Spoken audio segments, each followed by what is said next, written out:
Tuve la oportunidad de platicar con Rafael Prieto Curiel y esto fue lo que me comentó sobre este estudio que desprende datos muy reveladores de los cárteles en México. Sí, pues mira, en realidad es un trabajo de bastantes meses, diría incluso años. Pierden tantos miembros porque los arrestamos. Y que pierden tantos miembros porque se matan entre ellos, es que no se hacen más chiquitos y entonces eventualmente hay menos violencia.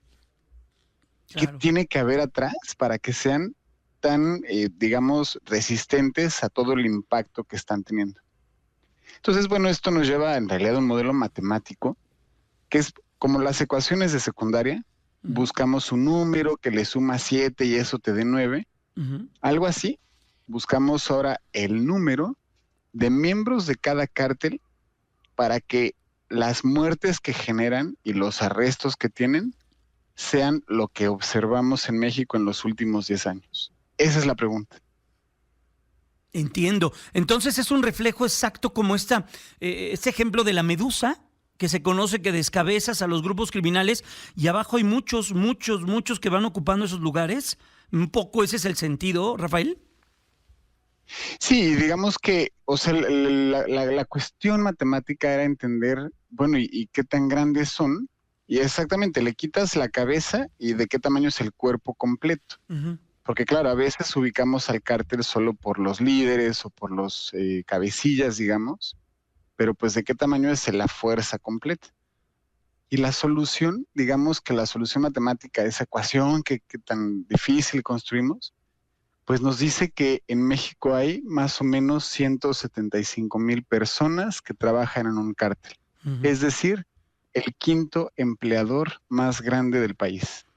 Oye, Eso es lo que tenemos. pero ya a niveles de marcas importantes, muy importantes, de marcas que conocemos como FEMSA, Walmart, Manpower, América Móvil. Vaya, los cárteles están en el quinto lugar. Acabo de mencionar los 4 primeros, Rafa.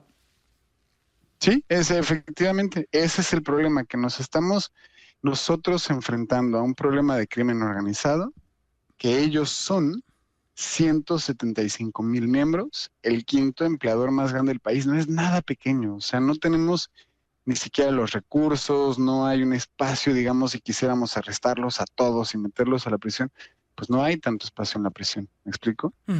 Esa es la importancia de tener una idea de la magnitud del tamaño que tiene el cártel en México. Wow, entonces un poco haciendo, y dentro del texto también lo retoman, un poco el ejemplo de El Salvador, lo que Nayib Bukele está haciendo con sus pandilleros. Ese resultado lo fue a decir a la ONU, que es el lugar más seguro de América Latina. ¿Cómo lo ves? ¿Y cómo ves un actuar con esas condiciones ante un problema tan serio como lo tenía El Salvador? Pues sí, mira, el problema es que en El Salvador hay muchísimas críticas sobre los derechos humanos de las personas. Es arrestar por arrestar, incluso con juicios masivos de más de 900 personas simultáneamente, Sí. solo para proceder más rápido. Y únicamente si estás tatuado, Pero ¿no? Con eso ya véngase para acá y luego... exactamente, exactamente, tienes un tatuaje y a la cárcel. Lo que eso generó es que hoy en día el país con una población penitenciaria mayor es El Salvador. Bueno, abajo de Estados Unidos tal vez, o depende de quién cuenta, pero más o menos tienen a 2% de su población en una prisión. Eso, pues en primer lugar no lo podemos escalar a México porque eso significaría tener en la prisión a millones de personas. Pues no, o sea, no tenemos esa capacidad penitenciaria, número uno. Y número dos, no estamos seguros siquiera de si eso es sostenible en el largo plazo, porque arrestan a hombres jóvenes en su plena edad productiva. Y en vez de que ellos estén produciendo algo, ahora los tiene que pagar el Estado porque están viviendo en una prisión. Entonces, la opción de Nayib Bukele, aunque suena seductora, honestamente no creo que sea escalable al nivel de México y no creo que eso sea sostenible en el largo plazo, ni siquiera en la cuestión del Salvador. Estamos platicando con Rafael Prieto Curiel, investigador postdoctoral en el Complexity Science Hub en Viena. Rafael, dentro de los grandes mensajes que están en este estudio que elaboraron, destacan que una de las formas importantes para dar con un combate certero y claro es evitar el reclutamiento. El presidente López Obrador en este gobierno ha dicho hay que ir a las bases, un poco los trabajos sociales, las becas, pero se ve que ha sido insuficiente. Seguimos teniendo un altísimo número de asesinatos, por ejemplo, personas desaparecidas, ni qué decir, Rafa. Efectivamente, estamos atravesando el sexenio más violento en la historia de México y los resultados, pues, no me parecen nada positivos aún. Es decir, México no puede ir ahorita a decir esto es la estrategia que deberían de seguir otros países, pues porque en realidad no tenemos nada que presumir. Y más bien es preocupante, ¿no? Tenemos una tendencia a la alza en personas desaparecidas, que si lo juntamos con el número de homicidios, pues no hay muchísimo que celebrar en cuanto a la estrategia de México. Ahora bien, ¿qué necesitamos hacer? En este modelo, pues las matemáticas ya sabes que son muy poderosas, entonces te permiten un poco como mover los parámetros, mover el tiempo, y entonces le preguntamos estas ecuaciones, ¿cómo se va a ver México en 2027? ¿Y qué destacó? Y el problema, pues malas noticias. Para ser franco, no es un buen panorama. Si seguimos como vamos, en 2027 vamos a tener mucha más violencia. Si arrestamos mucho más, es decir, si arrestamos al doble de personas cada día de las que hoy arrestamos, incluso así vamos a tener más violencia que la que tenemos hoy. Es decir, no nos va a funcionar arrestar a más personas. Por eso yo pienso que la política de Nayib Bukele no. Ahora, ¿qué sí va a tener un impacto? Prevenir el reclutamiento. Es decir, lograr que ese chico de 14 a 17 años, hombre, en vez de que se una al crimen organizado y que unos años después termine o muerto o en la prisión, lograr que ese chico no sea reclutado por el crimen organizado.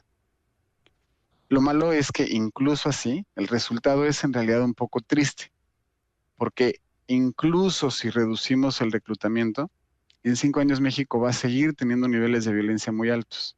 Es decir, pues no hay una solución mágica a este problema tan complejo el cártel en México.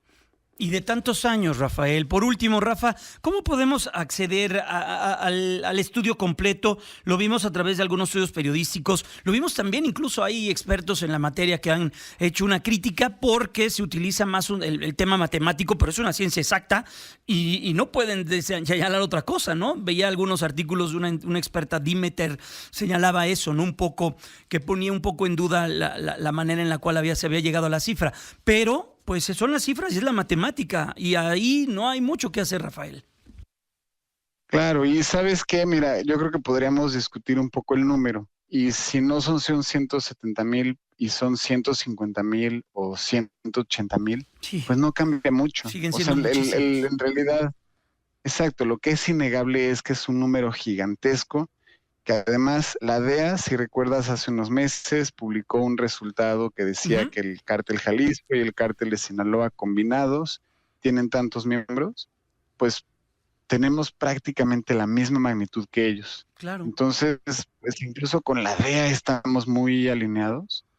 Y bueno, pues si les gustaría leer el artículo completo, y también tenemos una traducción en español, Sí. me pueden encontrar en Twitter, bueno, que ahora se llama X, Ajá. Rafael Prieto C, @Rafael Prieto C, de Curiel. Ajá.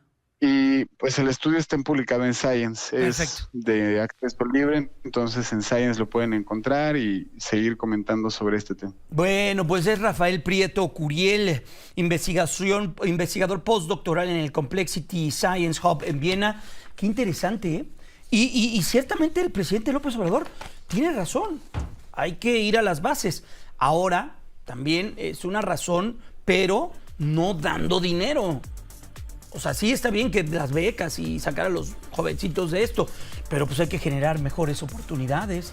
Y ahí hay que irnos arriba, hay que generar empleo para que los jóvenes pues tengan esa alternativa y no la de los crimen organizado.